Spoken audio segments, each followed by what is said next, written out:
So I often see people make the mistake of meeting a lot of new people at networking events, but then not having a system in place to actually follow up with those contacts afterwards. So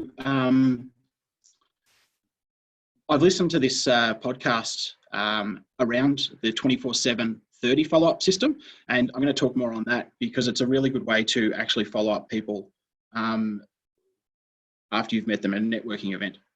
So the 24 is 24 hours. So when you meet someone at a networking event, drop them a note within the first 24 hours. So it can be a personal handwritten note or an email. Because we get so many emails, it's actually quite nice to get a handwritten note nowadays. So to stand out a little bit, that's probably where I would lean towards, is something handwritten.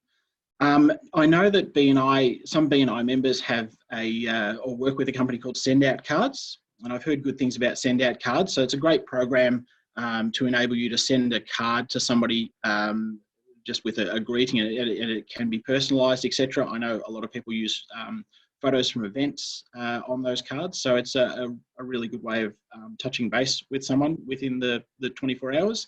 But in either case, I would a handwritten note or professional card, something like that within the 24-hour period. The 7 days, so the 7 days, I would contact them on social media, so contact them somehow. So make a connection via LinkedIn, Facebook, follow them on Twitter. I know Google Plus isn't around anymore, but those sorts of platforms is where you can connect with them. And the thing is, you need to find out where they hang out. So a lot of people, or different people, will hang out in different places. So some will hang out on LinkedIn, so it's good to obviously contact them on LinkedIn. Others really hang out more on Facebook.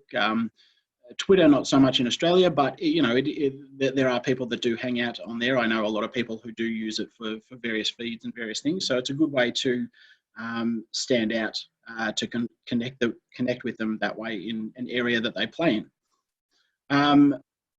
The biggest thing here is that we're not trying to sell to people. So you're trying to build a connection with someone. You're not trying to sell to them. So what we don't want is the hard sell or anything like that, because you get connections on LinkedIn all the time where you connect with that person, and then that person then immediately says, "Oh, check out this new product that I've done." And it's like, you know what, I'm trying to build a relationship, and all you're doing is hard selling, and it just doesn't look good. It just doesn't feel good. It doesn't put people in a good place. So the focus is building relationships.